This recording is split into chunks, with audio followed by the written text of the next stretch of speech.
And we're at the Boston Marathon talking with Maine's own Joan Benoit Samuelson 40 years after her historic win. This is News Center now.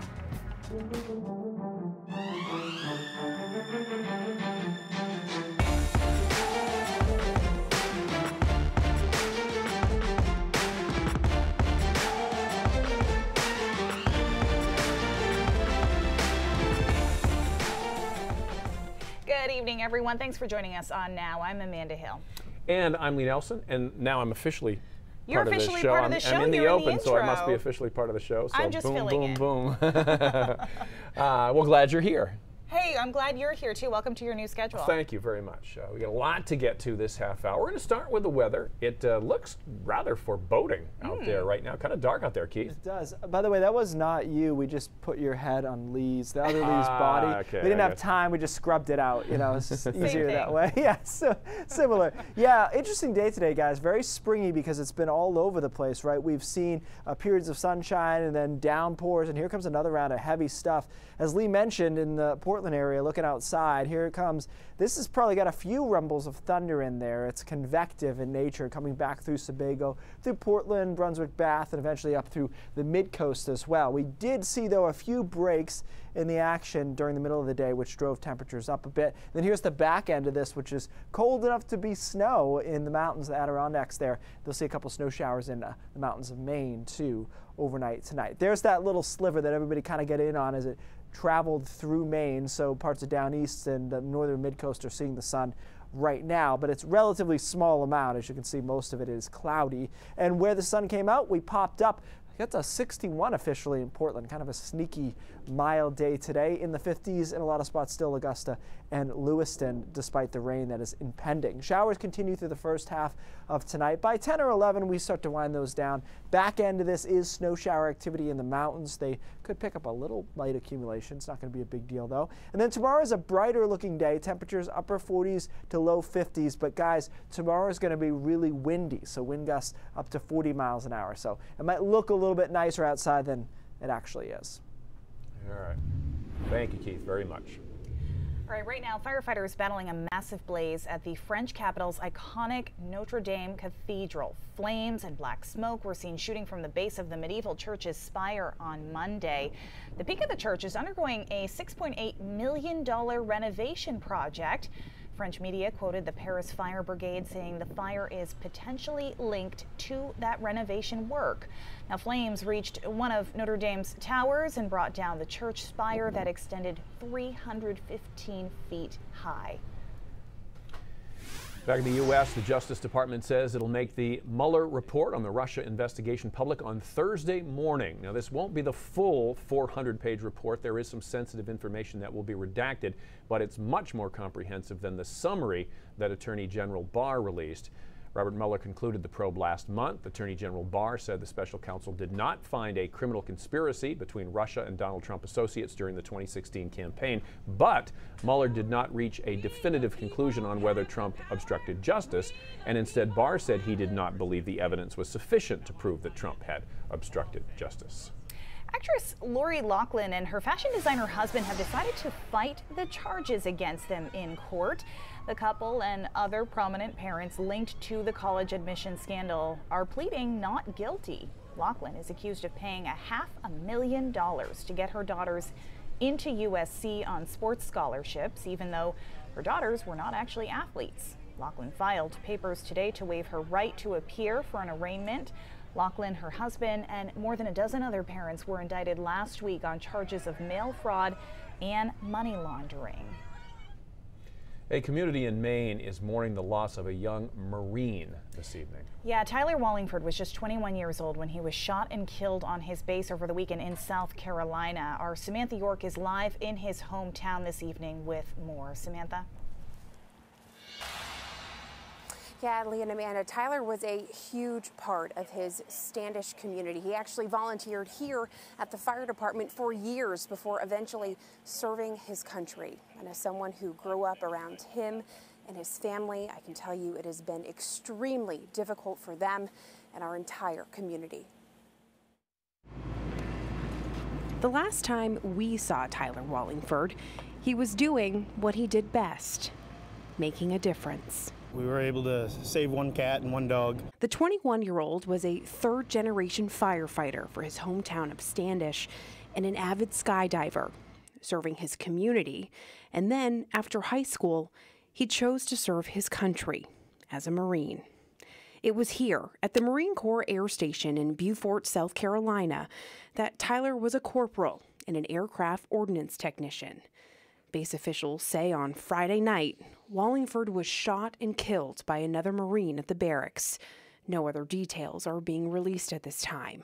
Since hearing about the news, there's been an outpouring of support from everyone who knew him, saying Wallingford was a selfless individual who would have given the shirt off of his back to a stranger. Marine Corps officials saying our deepest condolences go out to the family and friends of our fallen Marine. And while you learn about Tyler for the way he passed, remember him as he was in this video, a young man who was willing to put himself in harm's way for the sake of helping another. Now, at this time, officials are investigating. They haven't released many details, so we don't know if this was an accidental death or not. We're hoping to learn more about that in the coming days. The Standish Fire Chief tells me that there will be a private ceremony for the family and friends in the near future. And as much as the family has appreciated the outpouring of support, they are asking for their privacy at this time. Lee and Amanda, back to you. Makes sense. Right. Sam, thanks. It's April 15th, tax day almost for all Americans, but not for us Mainers and not for our friends in Massachusetts. No, we're special, right? Yeah. Maine taxpayers, and Massachusetts folks too, have an extra couple of days to file with the IRS thanks to two holidays. Of course, this is Patriots Day, and tomorrow is Emancipation Day. Now, that's a holiday in Washington, D.C., which just happens to be the headquarters for the Internal Revenue Service, right? So that gives us Mainers until midnight on April 17th to file. And while we're talking about taxes and finances, beware some new scammers trying to steal your hard-earned cash. Federal Trade Commission says there is a growing wave of Social Security imposters, and up until now, scammers pretending to be from the IRS have been the most common bad guys, tricking people into sending money. Yeah, but now Social Security Administration imposters are on the increase too. Investigators say don't trust caller ID. Even if the call shows up as the Social Security Administration, don't trust it. Never give a caller your Social Security number or any other personal information. And you know, if you think that it might be true, like you maybe did make a mistake and then they're coming after you or something, hang up and then contact them, because at least then you know you're contacting the people you really want us to talk to. Right. I've done that before when I get a phone call and I think it might actually be real, and I hang up and I call the actual number that I found online, and they have said, nope, that's not us. Yeah. Scary stuff. All right, so real quick again, I'm officially on this schedule now. Glad to be here, so thanks for welcoming me. We jumped the gun a little there. That was Joan Benoit Samuelson, I believe. Do I still have time to run in the marathon? I gotta get going. Get going, get going. We are gonna, coming up, take a look at a huge breakthrough in the medical field thanks to 3D printing. Yeah, and 40 years later, Joan Benoit Samuelson runs the marathon 40 years after that first iconic win for her.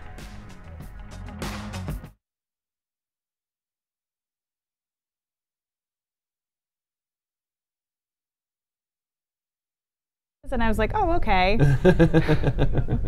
Should we address that more? Maybe in weather? Address what? The fact that you're here for good? That's whatever. They'll get used to it. They'll figure it out, yeah. I mean, the more you... We're on Facebook, right? Hello! How are you guys? So as you can see, the new Lee. That's right. The new and improved Lee. Oh, there we go. I didn't say it. Goldberg, I didn't say it. I'm sure he said the exact same thing in the morning. So oh, I'm sure. I'm sure. Diane says she misses you in the morning. Oh, well, thank you, Diane. But I'm glad you're watching now, so you still... Shirley loves Lee's new time slot. Uh-huh. Shirley, thank you. Hi, Joe. I'm getting logged in here slowly but surely.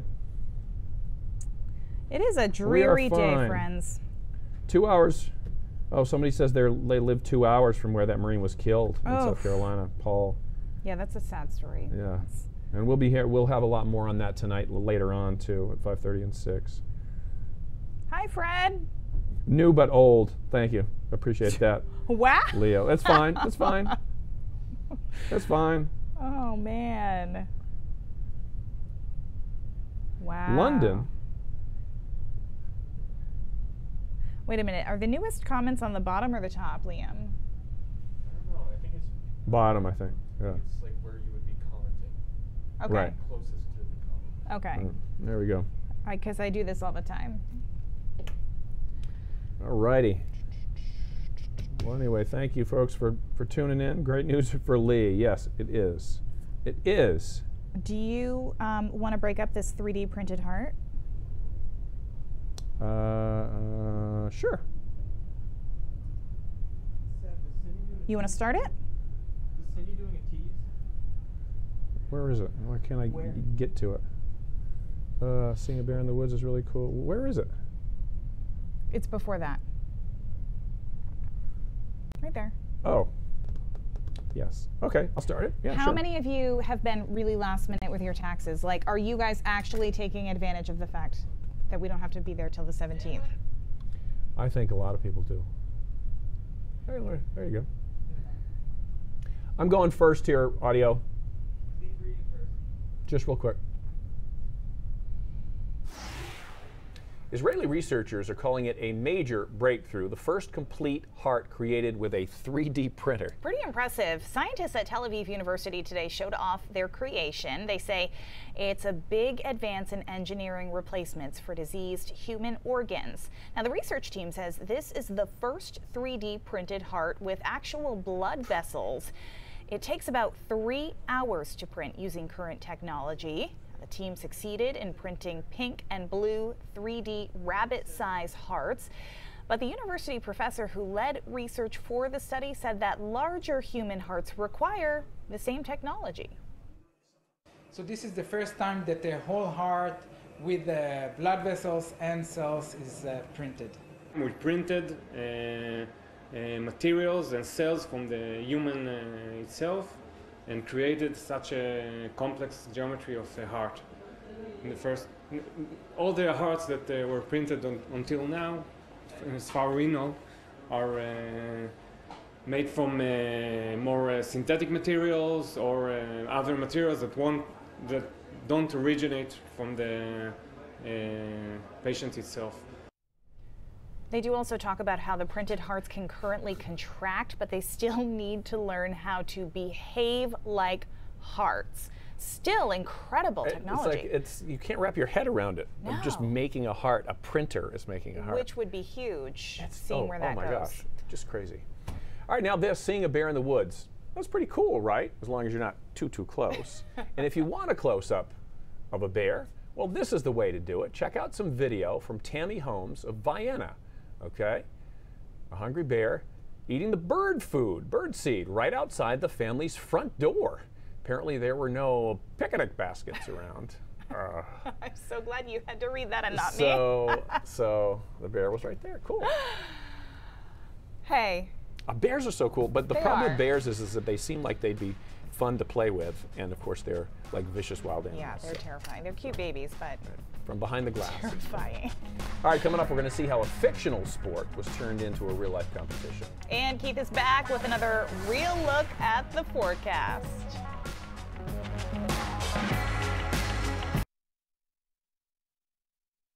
Nice job, Maddie. You know what? Yeah. That's actually really true, too. Okay, who's reading this?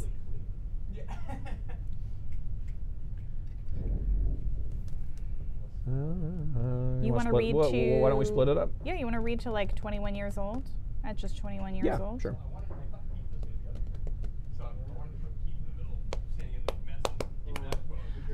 Facebook. So if you didn't get that whiteboard joke, our newsroom is completely under construction right now. Yeah, can we show them? Yeah. We got kicked out on Friday. So completely empty, which is why our set is turned around right now, because we don't really want you to see the construction happening. Except we do, because you're looking at it right now. Right, right. Surprise! Yeah, it's going to be great when it's all done, because we're going to have a new newsroom, and we're going to have some studio space downstairs. There's a lot going on. At some point we should show them what, probably can't tonight, but what it looks like upstairs too, because we're crammed into the 3rd floor, which is the sales floor, so all the poor sales folks have to, you know, and they're not probably used to all the noisy news people. Oh my gosh. I walked in today and I was like, oh, newsroom's here. Can hear them. Yeah. I'm definitely going to miss some hits down there. It's like this loud air-conditioned room. Oh yeah. You'll be lost in there. That's right. The weather team got moved to like this little office space downstairs. At least you guys are right. Sequestered. Yeah. No window, which is important for the for the team looking at the weather. That's fine. It's fine. I gotta say, I really like the improved camera angle for Facebook. However, because the last one, when the set was over there, was looking right in my right ear. So this is great. Oh, it was. Yeah. You don't like that? Do you have something?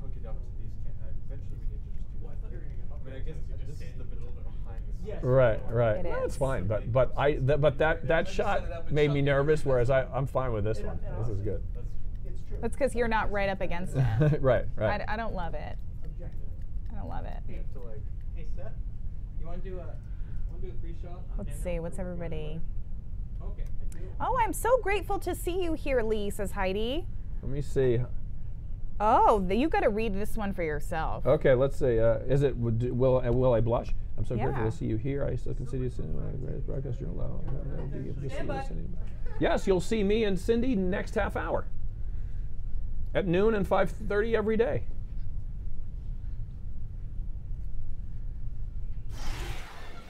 All right, we're back. One of the biggest Patriots Day traditions, obviously, is the Boston Marathon. A field of more than 30,000 runners took part. A lot more people were there cheering them on as well. And among the runners, Mainer Joan Benoit Samuelson, who is running 40 years after she first won and set a national mark at just 21 years old. Yeah, impressive stuff. Today, she wore bib 1979 and finished with a time of 3 hours and 4 minutes. That was within 11 minutes of her goal, which was to be within 40 minutes of her 2:35 mark when she first won. So she made that goal. That's awesome. Awesome. 11 minutes plus. Zach Blanchard caught up with her before the race. Each step, each stride is like a word. I mean, physically, I probably shouldn't be able to do this. All part of Joan Benoit Samuelson's remarkable story. Challenged myself with storytelling. One she started telling 40 years ago when she shattered records in her first Boston Marathon. It's the passion that continues to burn brightly, it truly is. 21 years old, wearing a Red Sox hat and Bowdoin singlet, something she would do again in 1983. Now, at 61, there's no slowing her down. 21 years old, did you ever think you'd be doing this right now? Never. Never. I mean, I'm truly blessed to be able to still be out there. She's won dozens of trophies, record titles, and gained worldwide fame after winning gold in 1984 as the first ever women's Olympic marathon champion. And she still lives to run. Joan founded the now iconic Beach to Beacon, bringing world-class athletes together with everyday people to share in what she says she loves most, her home and the sport. I consider it a two-way road out there. Everybody has an inspiring story or stories, and we can all inspire each other. One woman proving that it's not just about winning, so long as you keep running the race, telling the story you love. No 50th? No 50th. No. Really impressive stuff that she just keeps showing up and going. At her age, she still looks like she runs so lightly, and running's a great sport, but it can really be hard on your joints over time. But for sure. Clearly she is just fine. Yeah, she loves it. Good genes. That makes a big difference. There was some really severe weather down south this weekend, by the way. Just turning to this, 8 people died because of tornadoes this weekend. Yeah, and while it is custom for weather updates to break into programming, some people were actually not happy about this. Michael Wilbon from ESPN was frustrated that a Masters replay in Washington, D.C. was cut into because of it. So let's maybe talk about this a little bit. Mr. Carson is here. Here's the thing, this does happen a lot in the South where they break in for these tornado warnings, whether it be NASCAR or golf or football, people get really upset. But I mean, you got to have your priorities here. Like, it's a little bit different, even if up here we're cutting in for to talk about snow because it's important, but it could wait 10, 15 minutes. Right. In the case of this, it was a replay, and it's a tornado, and you just don't have time. Right. You know, and there's just, it's amazing. Know what's going on. I like Wilbon. I like that show actually, but I mean, it just seems tone deaf, and he's certainly not the first person to. Yeah. It's right. I don't think he thought that through. Yeah. I bet he's going to come on, you know, and walk that back a little bit. I don't know if it's just because of the people I follow, but people were all over him. Yeah, So yeah. I think it's just one of those things. Tornadoes, you can't wait. A couple minutes makes a Right. huge difference. Right. So I'm glad we don't deal with those often here. Remember we had the 7 a couple of years ago. That was around the 4th of July, but that's about it. That's rare. Today, just dealing with spring, right? You woke up and you felt like it was just going to be a really tough day from start to finish, and broke out in the middle of the day in a lot of spots. The sunshine, temperatures rebounded, and now here comes another line of showers and thunderstorms. And I haven't seen any lightning detected on the radar network here, although I would say it's a possibility because it's convective enough in the atmosphere in general to promote that. Otherwise, just some downpours coming through here, western Maine, out towards Sebago, and eventually moving up into Lewiston. There's that thin area of clearing that made it through most of the state today at one point or another. That was the best part of the day. That's when temperatures warmed up, and now just clouding back up on the backside through the rest of the night. Temperatures for highs in the 60s in a lot of spots, but you know, if you put that on pen and paper, you say, oh, 62 today in Portland. It wasn't the day you imagined it would be for 62, right? You had a very brief period of time where it was sunny and temperatures popped up, but then we cooled back down and it rained on the backside of it. And you can see cool air coming in to the west, northwest, Montreal, Quebec in the 30s. So it is going to be cooler tonight and into tomorrow. Hour by hour forecast shows that area of showers and storms moving offshore around 10 o'clock tonight. Backside of that is snow showers in the mountains. Most of us are just cloudy tonight, and then we burn the clouds off tomorrow through the middle of the day. Now, we are in an unusually cool air mass tomorrow, but remember, as we get later and later here in the spring, unusually cool isn't as bad. So we're still in the upper 40s and probably some low 50s through tomorrow afternoon under partly cloudy skies. And then Wednesday's definitely the day of the week. A lot of sunshine, temperatures in the mid-50s, and just bluebird out there. So Wednesday's my favorite day. After that, we get into a bit of a wet pattern because a warm front tries to lift through on Thursday. More clouds around, a couple of showers through Thursday night and Friday. Friday, scattered showers in the warm sector, and then Saturday looks legitimately wet. At this point, though, Easter's up for grabs. It depends on whether or not we get a low to form off the coast. If we don't, Easter actually will be okay and it will be relatively mild. So we'll keep an eye on that as we get a little bit closer. The wet pattern is something you'd expect this time of the year with the showers scattered about Thursday, Friday. I will tell you that Saturday is the only truly wet day. You'll notice on Friday I wrote potential, which is something I've never realized in my life, but everybody has it. And Friday has it because the words right out of my mouth. if we get the showers out early enough Friday, it could be more like 65 and partly cloudy. So that day is not like set in stone. Okay. Got it. Fair enough. All right. You keep trying though, Keith. I know. You'll reach that one day. It's important to just keep driving forward. Right, always. Listen, I don't want to say this next story is about you guys, but beard fans, listen up. They might not be as attractive as you think. Here's why. A new study has found that beards carry a significantly higher amount of bacteria compared to dogs' fur.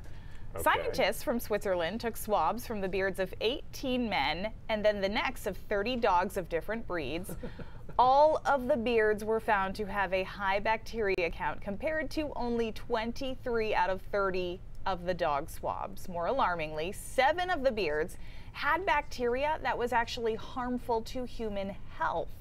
So the more you know. There you go. Okay, 18 men. I think they were all from New Jersey, so that doesn't happen. Well, he said it, not me. Just kidding. I don't know about that. I don't know about that science. I'll keep in mind. Anyway, it is a sport inspired by Harry Potter. About 1,500 athletes from all across the country in Round Rock, Texas, for the Quidditch Cup, of course.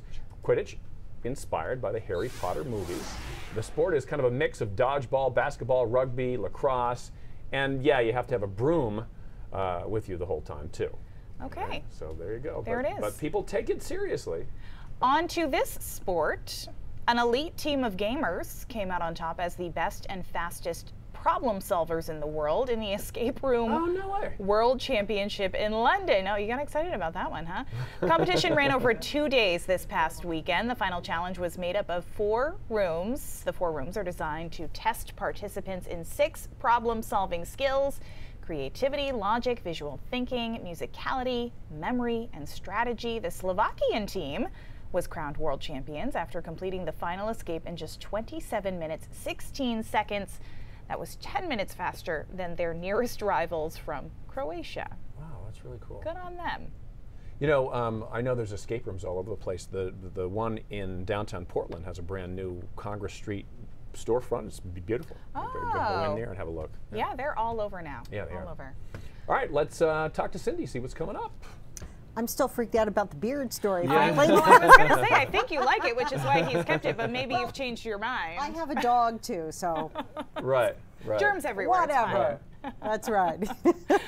Just ahead on News Center at 5:30. This is a day when people in Maine get to look at all of those people freaking out about their taxes in the rest of the country and say, oh, you poor things, because we have until the 17th.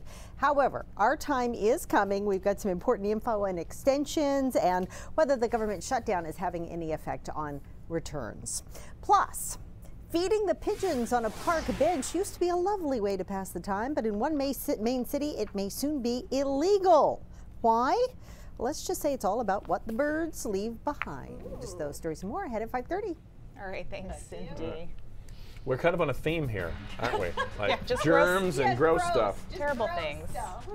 Hashtag not in my beard. All right. Okay, now continues right after this.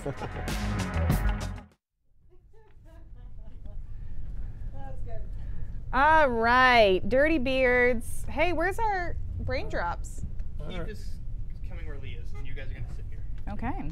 Well, I mean, I leave anyway. feel like that would be a Do I great. leave this or do I take that? You can take that. I take it. Yeah. It's been fun.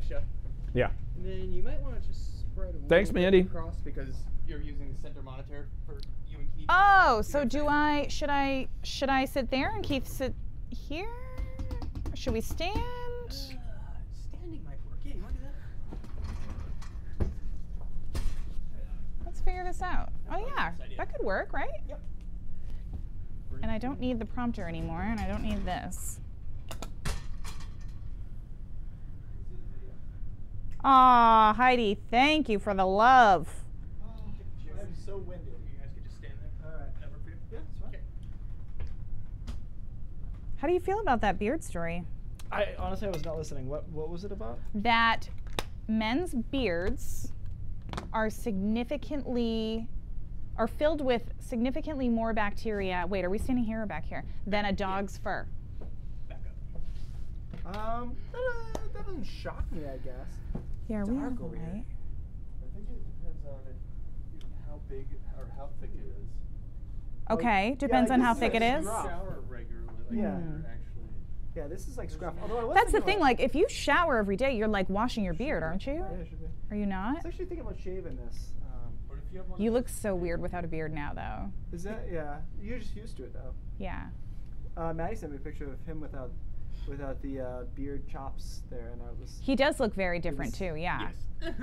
I told him I was like, "This shall haunt my dreams." It's not even that. It's not like it looked bad. It's just you get used to it. I mean, you knew me for many years without a beard. I Didn't think did. anything of it. I did, but you do look very different. Yeah. It's so crazy how something so simple makes people look so Yeah. radically different. Yeah, I bet Luca would freak out if I shaved it. He probably would. He's so stranger danger He's anyway. like, who you? Yeah. He's very cerebral, but then he's really rough sometimes too. It's a weird combo. I think Liam would Stand look by. like a baby. Yeah, no, keep it. Keep it. Whenever I Do I need mention, to, should I move this? maybe the remote. There we go.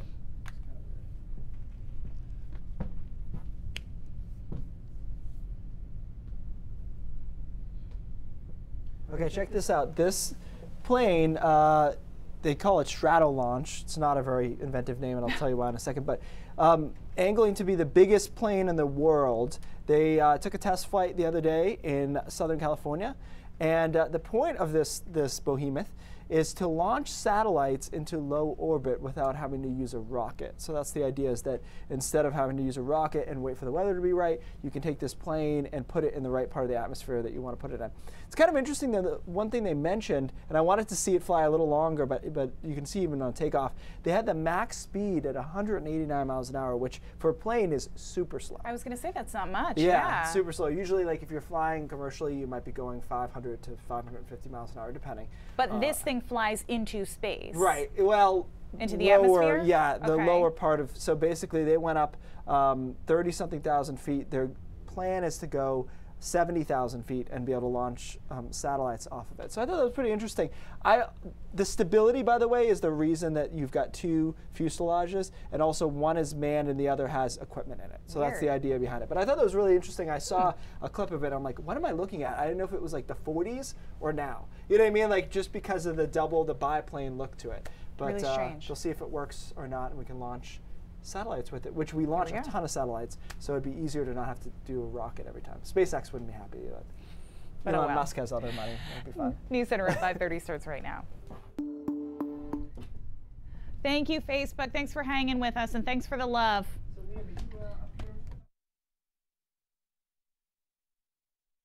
So, Liam,